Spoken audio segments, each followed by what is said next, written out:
The first day in May is also the first Saturday in May in 2021.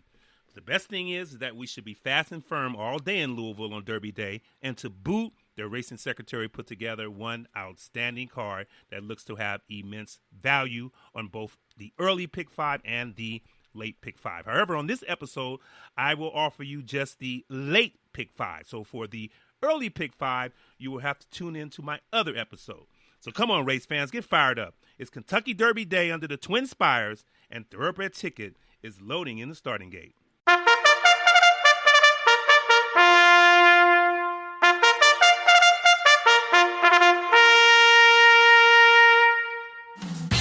Welcome to Thoroughbred Ticket.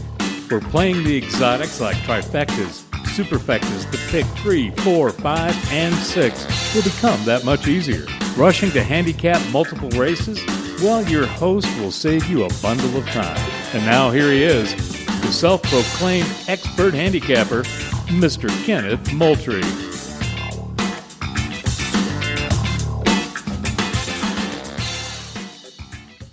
Hello and welcome to Thoroughbred Ticket, and I'm your host, Kenneth Moultrie. And on this particular episode, I am going to offer you the late pick five at a ticket cost of $144. And as I said in my other episode when I handicapped the early pick five, please listen, hint, hint, hint, that $144 is Derby Day. So, it's going to seem minuscule if you turn one of these pick fives into $30,000, $40,000, $50,000. So, like I said, the first pick five that I offered was somewhere around $54, depending upon a scratch or non-scratch of another horse. And this one is straight out $144. So just $200 for, these horizontal plays here on Derby Day. The pools are going to be large. So like I said, I'm going to take a stab at it. I don't think $144 is that large of a ticket. So I'm going to start with race 8. Race 8, I like 3 horses in here. We're going to go a flat mile. It's the Pat Day Mile. It's a grade 2, purse $500,000 for 3-year-olds. And 12 are signed up. I'm going to start with the number 4 horse, Defunded, for trainer Bob Baffert. This gelding by Dialed In is taking blinkers off and exiting the Santa Anita Derby. Now, as I said in my other episode, there's a lot of horses or a number of runners today that are coming out of these traditional prep races like the Arkansas Derby, the Florida Derby, the Santa Anita Derby. And we want to see how they perform because sometimes a lot of handicappers like to think it flatters other horses or the horses that are in the Derby. And, it might have a difference on their thought process in playing that particular horse. So the number 4 horse, Defunded, Irad Ortiz, Bob Baffert, exiting the Santa Anita Derby, taking blinkers off. Finished 11 lengths back to Rock Your World, was bet at 6-1. The thing I don't like, even though I like the gelding, the thing I don't like is the works are at Santa Anita. They're excellent works since the last race, since the Santa Anita Derby, but they're at Santa Anita. Okay, so even though that's not a favorite angle of mine, it doesn't throw me off the horse completely most times. I wish those works were at Churchill, or at least 1 or 2 of them were at Churchill. However, the blinkers off angle and just the, getting Irad and Baffert horse, this horse at 6-1 on the morning line, I expect the gelding to get bet down somewhere to about maybe 4-1. So the number 4 horse, Defunded, in the 8th race. That's one of the 3 who I like. I like also the 5 Prevalence. Now, Prevalence is coming out of the Wood, where he was well bet at 3-1. This Medaglia Doro coat is trained by Brendan Walsh and does have a 35-2 breezing, kind of like a trying to get some sharpness into the coat. Runs evenly, 2 for 3. Tyler Gaffleone rides back for Brendan Walsh, as I said. And, Aqueduct is always been kind of like a slow strip. It's the weather. It's kind of, funky, over there. So it's kind of hard to calculate times. And, I think they could have went faster in the Wood. The 154 time for the Wood is like snail. It's probably one of the slowest Woods of all time. But however, catching a fast track at Churchill on Derby Day, I think will do this coat well. The number 6 horse, Starring in My Dreams. It's another Dallas Stewart horse. I like the second Dallas Stewart horse that I like. He's 2 for 2. Colt is 2 for 2 at Churchill by Super Saver. Coming out of sloppy Lexington at Keeneland. Has good Churchill works. Well, one Churchill works since the last race. It's a 1 minute and 2 breezing, which was five best of 50 on that particular day at that particular distance. So I do like the fact that he's 2 for 2. Luis Saez will ride. Can't go wrong with Louis. So those are the 3 horses I like right in the middle of the track. The 4 Defunded, the 5 Prevalence, and the 6 Starring in My Dreams. Race 9, a mile and the 16th on turf. It is the American Turf Stakes. It's a grade 2, purse $500,000 for 3-year-olds. I like 3 in here. I like the one. Now, here's an interesting horse. Interesting colt. The 1 horse, Excellent Timing, who I do like and will use in my sequence. Yeah, it's a Chad Brown horse. However, it's a New York bred. And this New York bred has never been on the grass. No problem for Chad Brown. But has never, and is stretching out. Never been 2 turns. And is going to stretch out today. I like the Tomlinson number. I'm not a huge Tomlinson figure guy.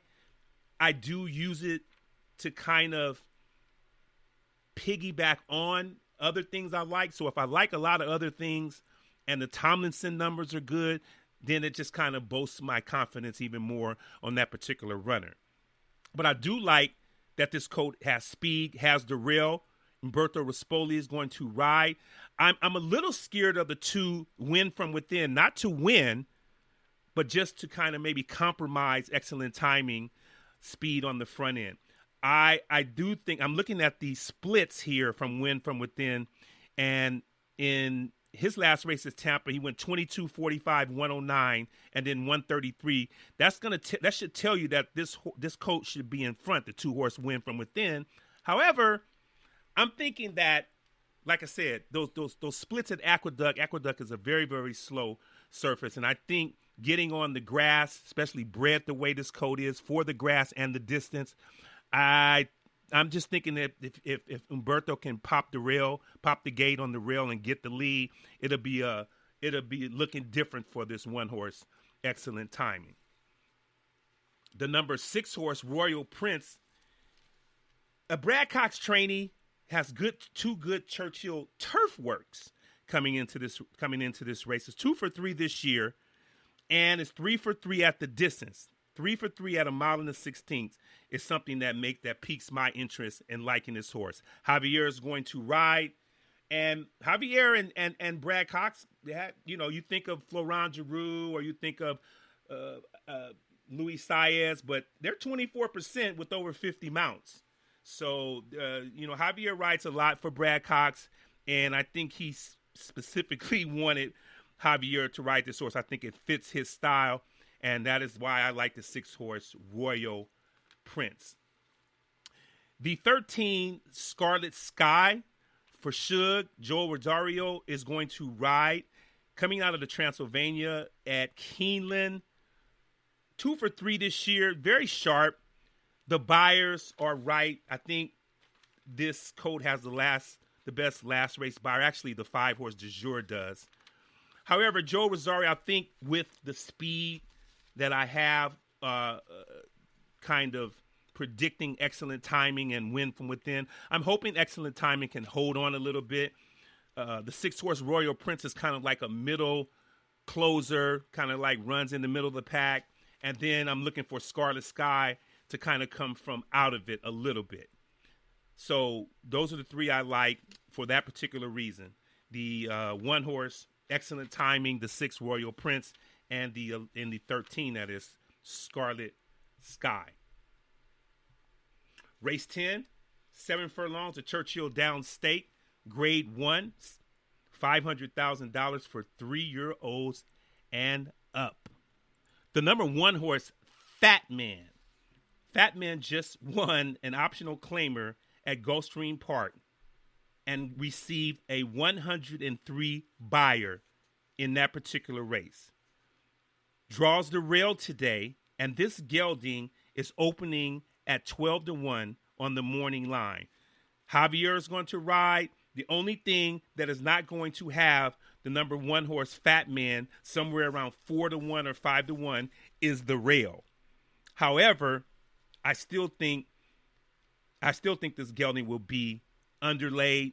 I think he'll be somewhere around 7-1, 6-1, depending upon, how other horses are being bet in this race. I do like the 1 horse Fat Man. He's 2 for 2 at Churchill. That's another plus in his corner. So looking it over, I thought about the rail, and then I said, well, you know what? I'm using 3 other horses in here. I would kick myself if I just let the rail, myth kind of, throw me off, and this horse wins somewhere around 6 or 7-1. The number 3 horse, Basin, for Todd Pletcher. Congratulations on winning the Kentucky Oaks today, Todd. And this colt is 2 for 2 at the distance. It does have a second on Churchill's track. Gets Jose Ortiz coming out of the Sir Shackleton at Gulfstream Park, where he was victorious. Got an 86 Beyer. Now, the 86 Beyer does not match up to a lot in here, especially the 1 horse Fat Man, the 2 Mind Control, and a couple of other runners. But the style and the post, I really, really like the experience on the track and the success at the distance at 7 furlong. The number 3 horse Basin, I am also going to put in there. The number 6 horse is another horse I'm going to use. This 4-year-old colt by Hardspun, Attachment Rate. 2 good Churchill works since last. Now, a lot of riders in here look like they've been playing musical chairs. You have Louis Saez getting off Louis Saez getting off Attachment Rate and getting on the 4-horse Flagstaff. Joel Rosario winning on Flagstaff and getting on the 12 Endorse. So we'll talk about that in just a second. However, coming out of the Commonwealth, I've always loved the Commonwealth. I always thought it was a great race in itself, and also a good setup and prep race. It's a tough distance at Keeneland, and this colt by Hardspun, as I said, came home running last time. I'm not sure why Louis Saez is not on Attachment Rate, although I do see Joe Talamo, who will ride tomorrow on Derby Day. I do see he won on this colt before at Churchill, albeit in the slop. And I think Joe Talamo, for some reason, Dale Romans think that, Joe maybe earned this mount back. And I do give him a big chance tomorrow, and I am also going to throw him in there. And that does take us to the 12-horse Endorse. Joel Rosario ends up here for trainer Bill Mott. Mott's won a couple of races already today, I think. And coming out of the optional claiming, this horse was the 6-5 favorite over Fat Man. So beaten favorites are very, very dangerous. Has a nice post outside to sit and stalk. The 12-horse Endorse, 12-1 on the morning line. You're getting nowhere near 12-1. This is a 5-1, 4-1 proposition. This was a bad morning line lay. Is kind of lopsided as I've seen. I don't think the 1 horse Fat Man is going to be near over 12-1. I certainly don't think the 12-horse Endorse is going to be anywhere near that. Now, they are coming out of kind of, claiming races and whatnot, but people play numbers. They play buyer figures, and they match up with any in here, and they're opening up over 10-1, both of them. So to recap in this particular race, the 1 horse Fat Man, the 3 Basin, the 6 Attachment Rate, and the 12 that will be endorsed. In race 11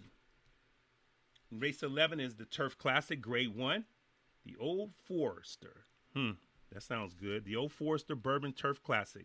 $1 million, Grade 1, 4-year-olds and up, 1 mile and 1/8 on the green stuff. So I'm only using 2 here. It's only 8 runners or 9 runners. Let's start out with the 5 domestic spending. Winning the Hollywood Derby, not seen since November at Del Mar. Now, Irad Ortiz